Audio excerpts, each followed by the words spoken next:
പിതാവിൻ്റെയും പുത്രൻ്റെയും പരിശുദ്ധാത്മാവിൻ്റെയും നാമത്തിൽ ആമേൻ. ഈശോ മിശിഹായിക്ക് സ്തുതിയായിരിക്കട്ടെ. യേശുവിൽ സ്നേഹം നിറഞ്ഞ സഹോദരങ്ങളെ, എല്ലാവരെയും ദൈവവചന ധ്യാനത്തിലേക്ക് നമ്മുടെ കർത്താവായ യേശുവിൻ്റെ നാമത്തിൽ സ്വാഗതം ചെയ്യുന്നു. നമ്മുടെ കർത്താവ് ഈശോ മിശിഹ എല്ലാവരെയും സ്വർഗം തുറന്ന് അനുഗ്രഹിക്കട്ടെ എന്ന് പ്രാർത്ഥിക്കുന്നു. പ്രിയ സഹോദരങ്ങളെ, നമുക്ക് കർത്താവിൻ്റെ തിരുവചനം നമുക്ക് ധ്യാനിക്കാം.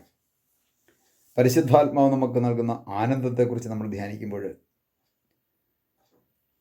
ഒരു മനുഷ്യനെ സംബന്ധിച്ചിടത്തോളം അവന് ആനന്ദം ലഭിക്കുന്നത് ദൈവത്തിൻ്റെ ഇടപെടലുണ്ടാകുമ്പോഴാണ്. ദൈവത്തിൻ്റെ ആത്മാവിൻ്റെ ചൈതന്യത്താൽ ഒരു വ്യക്തി നിറയുമ്പോൾ ആ വ്യക്തിയുടെ ജീവിതത്തിൽ ദുഃഖങ്ങളെ മറക്കുവാനും പ്രശ്നങ്ങളെ അതിജീവിക്കുവാനും ആത്മാവിൽ സന്തോഷിച്ച് മുമ്പോട്ട് പോകുവാനും സാധിക്കുമെന്നതിന് യാതൊരു സംശയവുമില്ല. അതുകൊണ്ടാണ് ജോയൽ പ്രവചനം 2-ാം അധ്യായത്തിൻ്റെ 28-ാമത്തെ തിരുവചനത്തിൽ ഇങ്ങനെ പറയുന്നത്, അന്ന് ഇങ്ങനെ സംഭവിക്കും. അന്ന് എന്ന് പറയുമ്പോൾ ഒരുപക്ഷെ തകർച്ചയുടെ നിമിഷമാകാം, അല്ലെ രോഗത്തിൻ്റെ നിമിഷമാകാം, അല്ലെങ്കിൽ മറ്റുള്ളവരാൽ ഒറ്റുകൊടുത്തപ്പെട്ട് മാറ്റി നിർത്തപ്പെട്ട അവസ്ഥയാകാം, അതല്ലെങ്കിൽ കാരാഗ്രഹത്തിൽ കിടക്കുന്ന അവസ്ഥയാകാം, മറ്റൊരു പക്ഷേ തൂക്കുകയറിൻ്റെ മുമ്പിൽ നിൽക്കുന്ന അവസ്ഥയാകാം. ഏതവസ്ഥയും ആയിക്കോട്ടെ, പറയുകയാണ് അന്ന് ഇങ്ങനെ സംഭവിക്കും. എല്ലാവരുടെയും മേൽ ഞാൻ എൻ്റെ ആത്മാവിനെ വർഷിക്കും.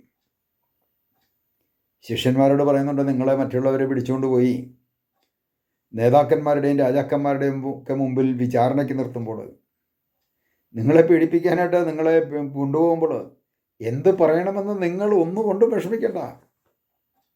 ആ സമയത്ത് ദൈവത്തിൻ്റെ ആത്മാവ് നിങ്ങളിലൂടെ സംസാരിച്ചോളൂ എന്നാണ് പറഞ്ഞത്. അങ്ങനെയെങ്കിൽ ഇത്തരത്തിലുള്ള പ്രശ്നങ്ങളോ പ്രതിസന്ധികളോ കടന്നു വരുമ്പോൾ, ഈ ലോകത്തിലായിരിക്കുന്ന നമുക്ക് ഓരോരുത്തർക്കും ഓരോ പ്രശ്നമുണ്ട്. ചിലപ്പോൾ വീടില്ലാത്ത പ്രശ്നമാകാം, ചിലപ്പോൾ രോഗത്തിൻ്റെ പ്രശ്നമാകാം, ചിലപ്പോൾ മറ്റുള്ളവരാൽ മാറ്റി നിർത്തപ്പെട്ട ഒറ്റപ്പെട്ട അനുഭവമായിരിക്കാം, സമൂഹത്തിൽ നിന്ന് കൂക്കുവിളിയും നാണക്കേടുമൊക്കെ അനുഭവിച്ച് ജീവിക്കുന്ന ഒരു സാഹചര്യമാകാം. ഏത് സാഹചര്യമായിക്കോട്ടെ, ആ സാഹചര്യങ്ങളിലെല്ലാം ആനന്ദമായി ദൈവത്തിൻ്റെ പരിശുദ്ധാത്മാവ് ഒരു വ്യക്തിയുടെ ജീവിതത്തിലേക്ക് കടന്നു വരുമ്പോൾ അവൻ്റെ ജീവിതത്തിൽ അതിനപ്പുറം മറ്റൊരാനന്ദമില്ല. പലപ്പോഴും പല സാഹചര്യങ്ങളിലും കാണുവാൻ സാധിക്കുന്ന ഒരു കാര്യമാണ്. പ്രശ്നങ്ങളും പ്രതിസന്ധികളിലുമെല്ലാം അകപ്പെട്ട് ആത്മഹത്യയുടെ വക്കിൽ നിൽക്കുന്ന വ്യക്തികൾ പോലുമൊക്കെ ഡിവൈൻ ധ്യാന കേന്ദ്രത്തിലേക്കൊക്കെ ഒരു ധ്യാനത്തിന് കടന്നു വരുമ്പോൾ, ആ ധ്യാനമൊക്കെ കൂടിക്കൊണ്ടിരിക്കുന്ന സമയത്ത് തന്നെ അവരുടെ മുഖത്തുണ്ടായിരുന്ന നിരാശയൊക്കെ മാറി പല മക്കളും ആനന്ദം കൊണ്ട് നിറയുന്നത് കാണുവാനായിട്ടുള്ള അവസരം എൻ്റെ ജീവിതത്തിലുണ്ടായിട്ടുണ്ട്. എന്നോട് പറഞ്ഞിട്ടുണ്ട്. ആത്മഹത്യ ചെയ്യാൻ വേണ്ടിയിട്ട് പലപ്പോഴും ചിന്തിക്കുകയും ആ വഴി നീങ്ങുകയും ചെയ്ത സാഹചര്യത്തിലാണ് എന്നെ ഒരു സുഹൃത്ത് ഇവിടെ കൂട്ടിക്കൊണ്ട് വന്നത്.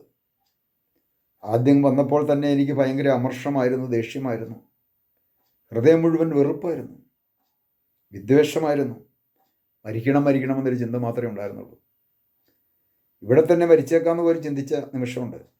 പക്ഷേ ആദ്യ ദിവസം തന്നെ വിശുദ്ധ കുർബാനയുടെ സാന്നിധ്യത്തിലും ആരാധനയിലും വെച്ച് ദൈവത്തിൻ്റെ ഒരു സ്പർശനം കിട്ടിയപ്പോൾ ഹൃദയത്തിലെ ദുഃഖമൊക്കെ എങ്ങോട്ടോ അലിഞ്ഞുപോയി. ആത്മഹത്യ ചെയ്യണമെന്നുള്ള ചിന്ത പോയി. ഞാനിപ്പോൾ സന്തോഷിക്കുക. എൻ്റെ കർത്താവിന് വേണ്ടി ഇനി ഞാൻ മരിക്കാൻ തയ്യാറാണ് എന്ന് എന്നോട് പങ്കുവച്ചിട്ടുള്ള വ്യക്തികളുണ്ട്. എനിക്ക് വ്യക്തമായിട്ടറിയാം. പ്രിയ സഹോദരങ്ങൾ, ഇതാണ് പരിശുദ്ധാത്മാവ് ഒരു വ്യക്തിയിലേക്ക് അന്നിങ്ങനെ സംഭവിക്കും. എല്ലാവരുടെയും മേൽ എൻ്റെ ആത്മാവിനെ ഞാൻ വർഷിക്കും. നിങ്ങളുടെ പുത്രന്മാരും പുത്രിമാരും പ്രവചിക്കും, നിങ്ങളുടെ വൃദ്ധന്മാർ സ്വപ്നങ്ങൾ കാണും, നിങ്ങളുടെ യുവാക്കൾക്ക് ദർശനമുണ്ടാകും. ആ നാളുകളിൽ എൻ്റെ ദാസന്മാരുടെയും ദാസിമാരുടെയും മേൽ ഞാൻ എൻ്റെ ആത്മാവിനെ വർഷിക്കുമെന്ന കർത്താവിൻ്റെ വാഗ്ദാനം ഒരു മനുഷ്യൻ്റെ ജീവിതത്തിലേക്ക് വരുമ്പോൾ, ആ പരിശുദ്ധാത്മാവ് ഒരു വ്യക്തിയുടെ ജീവിതത്തിലേക്ക് വരുമ്പോൾ, ആ പരിശുദ്ധാത്മാവിനാൽ ഒരു വ്യക്തി നിറയപ്പെടുമ്പോൾ, ആ പരിശുദ്ധാത്മാവിനാൽ ഒരു വ്യക്തി നയിക്കപ്പെടുമ്പോൾ അവൻ്റെ ജീവിതം ദൈവം നോക്കിക്കൊള്ളും.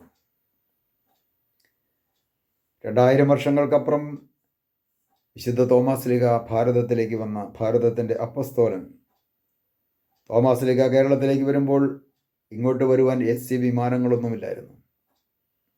അത്യാധുനിക രീതിയിലുള്ള കപ്പലുകളൊന്നും ഇല്ലായിരുന്നു. ഇവിടെ കടന്നു വന്നത് ഏത് സാഹചര്യത്തിലായാലും ശരിയാ വന്ന സാഹചര്യം ഇന്നത്തെ പോലെ ആധുനികമായ അവസ്ഥയല്ലായിരുന്നു.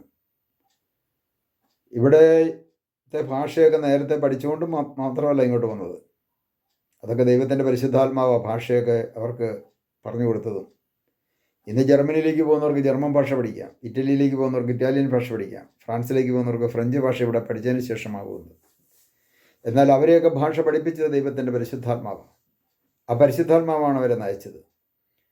അപ്പോൾ അവർ ഓരോ സ്ഥലങ്ങളിലേക്ക് കിടന്നു ചെല്ലുമ്പോൾ ആ സ്ഥലത്ത്, ആ പ്രദേശത്ത് അതിൻ്റേതായിട്ടുള്ള പ്രശ്നങ്ങളും പ്രതിസന്ധികളും ഉണ്ടായപ്പോൾ അതിനെല്ലാം അതിജീവിച്ച് ആനന്ദിച്ച് ദൈവത്തെ മഹത്വപ്പെടുത്തിക്കൊണ്ട് കർത്താവിൻ്റെ സുവിശേഷം പങ്കുവെച്ചു കൊടുക്കുവാൻ കർത്താവിൻ്റെ ശിഷ്യന്മാർക്ക് സാധിച്ചുവെങ്കിൽ, പ്രിയ സഹോദരങ്ങളെ, ആ ശിഷ്യന്മാരിലൂടെ സ്ഥാപിക്കപ്പെട്ട അപ്പസ്തോലിക സഭയിലെ അംഗമായി മാറ്റപ്പെട്ട ഓരോ മക്കൾക്കും ലഭിച്ചത് അന്ന് ആ ശിഷ്യന്മാർക്ക് കൊടുത്ത അതേ ആത്മാവിനെ തന്നെയാണ്. പക്ഷേ ആ ആത്മാവിൻ്റെ ഫലങ്ങളാകുന്ന സ്നേഹത്തിലും ആനന്ദത്തിലും നമുക്ക് മുമ്പോട്ട് പോകാൻ പറ്റുന്നില്ല. കാരണം നമ്മൾ പലപ്പോഴും ലോകത്തിലേക്ക് നോക്കുന്നു, ദൈവത്തിലേക്ക് നോക്കാതെ. തോമാസ് ലീഹായൊക്കെ ദൈവത്തെ നോക്കിക്കൊണ്ട് ഓടിയപ്പോൾ അവർക്ക് ഓരോ സ്ഥലത്തേക്കും ചെന്നെത്തുവാനും അവിടെ സുവിശേഷം കൊടുത്ത് അപ്പസ്തോലികമായ സഭയുടെ രൂപീകരണം അവിടെ ആരംഭിക്കുവാനും സാധിച്ചു. പ്രിയ സഹോദരങ്ങളെ, നമ്മൾ സഭ രൂപീകരിക്കേണ്ട, കടന്നു ചെന്ന് ദുഃഖിച്ചിരിക്കുന്ന, വിഷമിച്ചിരിക്കുന്ന വ്യക്തികളിലേക്ക്, നിരാശയിൽ കഴിയുന്ന വ്യക്തികളിലേക്ക് ആ സ്വാന്തനം കൊടുക്കുമ്പോൾ, നമ്മളിലേക്ക് ലഭിച്ച ആനന്ദം നമ്മൾ മറ്റുള്ളവർക്ക് പകർന്നു കൊടുക്കുമ്പോൾ അവരും അനുഗ്രഹീതരായി മാറും. അപ്പോൾ ജോയൽ പ്രവാചകൻ പറഞ്ഞതുപോലെ, സിയോൻ മക്കളെ ആനന്ദിക്കുവിൻ, നിങ്ങളുടെ ദൈവമായ കർത്താവിൽ സന്തോഷിക്കുവിൻ എന്ന വചനം നമ്മളിൽ എല്ലാവരും പൂർത്തീകരിക്കട്ടെ എന്ന് പ്രാർത്ഥിക്കുന്നു. നമുക്കൊരു വിശ്വസിയോടെ പ്രാർത്ഥിക്കാം. കർത്താവായ ദൈവമേ, അന്നിങ്ങനെ സംഭവിക്കും, എല്ലാവരുടെയും മേൽ എൻ്റെ ആത്മാവിനെ വർഷിക്കുമെന്ന് അരുളി ചെയ്ത കർത്താവേ, അവിടുത്തെ ആത്മാവിനാൽ ഞങ്ങളെ ഓരോരുത്തരെയും നിറയ്ക്കണമേ. പരിശുദ്ധാത്മാവായ ദൈവമേ, ഞങ്ങളെ നയിക്കുകയും പരിപാലിക്കുകയും സംരക്ഷിക്കുകയും ചെയ്യണമേ. പരിശുദ്ധാത്മാവായ ദൈവമേ, അങ്ങയുടെ ഫലമാകുന്ന ആനന്ദം കൊണ്ട് ഞങ്ങളെ ഓരോരുത്തരെയും നിറച്ചനുഗ്രഹിക്കണമേ. പിതാവിൻ്റെയും പുത്രൻ്റെയും പരിശുദ്ധാത്മാവിൻ്റെയും നാമത്തിൽ ആമേൻ.